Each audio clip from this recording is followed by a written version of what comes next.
Dear students, good morning to all of you.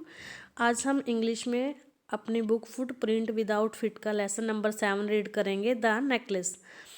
Matilda is invited to a grand party, यानी कि Matilda को एक शानदार party में इनवाइट किया जाता है। सी हैज़ अ ब्यूटीफुल ड्रेस, उसके पास एक सुंदर ड्रेस है, बट नो ज्वेलरी, पर उसके पास ज्वेलरी नहीं है।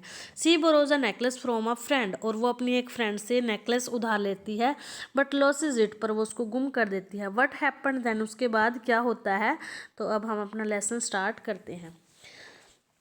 She was one of those pretty young ladies born as if through an error of density into a family of clerks, यानी कि वह उन सुंदर और मोहक लड़कियों में से एक थी जो कई बार मानव भाग्य की किसी गलती के कारण जिनका जन्म जो है एक क्लर्क परिवार में हो जाता है।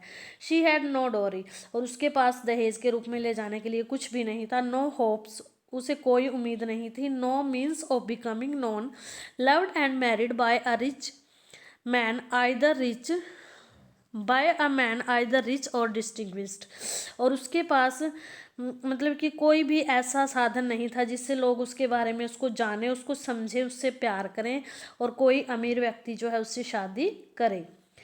And she allowed herself to marry a petty clerk in the office of the board of education, और वह एक शिक्षा मंत्रालय में लगे हुए छोटे से क्लर्क के साथ शादी करने के लिए एग्री हो जाती है। सी वॉज सिंपल, वो बहुत ज़्यादा सीधी सादी थी।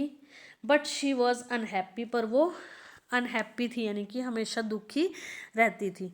She suffered incessantly, feeling her self born for all delicacies of and luxuries, और वो मतलब कि हमेशा यह महसूस किया करती थी कि जो उसका जन्म है वो हर तरह के स्वादिष्ट पदार्थों और लग्जरीज के लिए, यानी कि ऐश्वर्य या आनंद प्राप्त करने के लिए उसका जन्म हुआ है।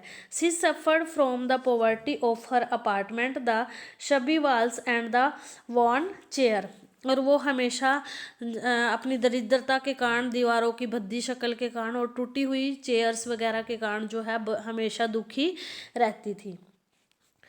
All these things tortured and angered her, यानी कि ये सारी चीज़ें उसको जो है यातनाएं देती थी, टॉर्चर करती थी, यातनाएं पहुंचाती थी और उसको क्रोधित करती थी।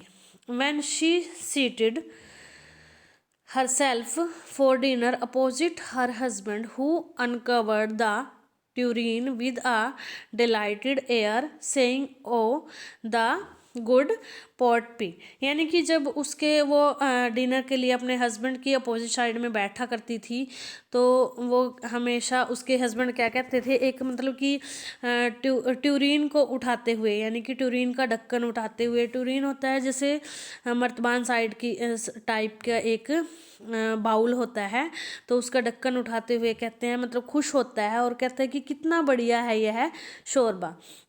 आई know nothing better than that, कहते हैं कि मैंने कभी इससे अच्छा नहीं देखा। She would think of elegant dinner of shining silver, the thought of the exquisite food served a marvellous dishes, और वो हमेशा जो है चमकते हुए चांदी के बर्तनों में उन स्वादिष्ट जो डिश होती हैं उसके बारे में सोचती रहती थी कि किस तरह से चांदी के बर्तन में जो अमीर लोग हैं वो किस तरह से अपनी जो डिश होती है उसका आनंद लेते हैं। शी हैड नाइदर फ्रॉक, और उसके पास कोई भी फ्रॉक नहीं थी, एंड ज्वेल्स नथिंग, और ना ही उसके पास कोई ज्वेलरी थी।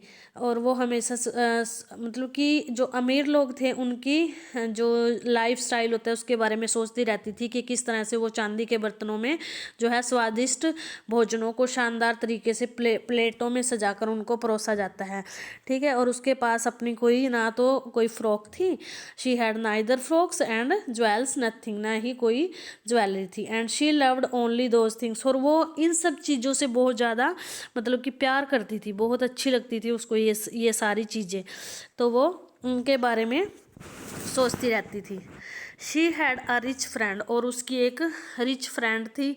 A school mate at the convent, और एक स्कूल मेट थी उसकी, सहपाठी थी, यानी कि कॉन्वेंट स्कूल में एक उसकी क्लासमेट थी who she did not like to visit, जिसके पास जाना उसको बिल्कुल भी अच्छा नहीं लगता था। She suffered so much when she return, क्योंकि जब वो उसके पास से आती थी तो उसको बहुत ज़्यादा दुख होता था, बहुत ज़्यादा मतलब कि एक तरह से कष्ट महसूस होता था उसको।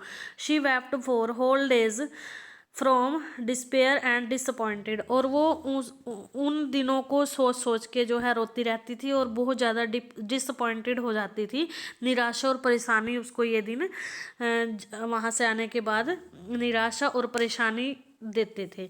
One evening her husband return elated bearing in his hand a large envelope, और एक शाम को उसके हस्बैंड घर आते हैं तो उसके हाथ में उन्होंने अपने हाथ में एक लिफाफा पकड़ा होता है। Here he said there is something for you, और वो कहते हैं कि इसमें तुम्हारे लिए कुछ कोई चीज़ है। She quickly draw out a printed card on which were inscribed these word, और वो मतलब कि जल्दी से उसमें से एक छपा हुआ कार्ड निकाल लेती है और उस पे ये वर्ड लिखे हुए थे। वो वर्ड क्या थे?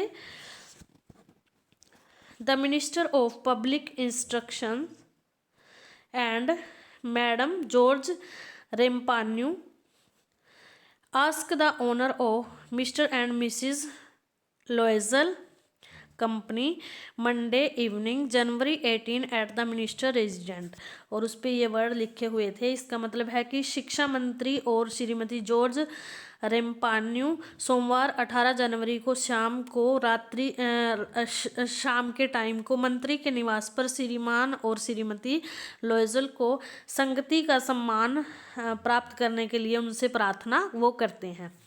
Instead of being delighted as her husband had hoped, और प्रसन्न होने की बजाय जो है उसके जो हस्बैंड है वो मतलब कि निराश हो जाते हैं। She threw the invitation spitefully upon the table murmuring, और वो जो इनविटेशन था उसको जो है एक टेबल पे रखते हैं और फिर वो मरमराने लगते हैं, यानी कि धीमे धीमे स्वर में बोलने लग जाता है। What do you suppose I want with that, कहता है कि तुम क्या चाहते हो कि मैं इसका क्या करूं, यानी कि इस जो ये आपने हमें इनविटेशन मिला है इसका मैं क्या करूं।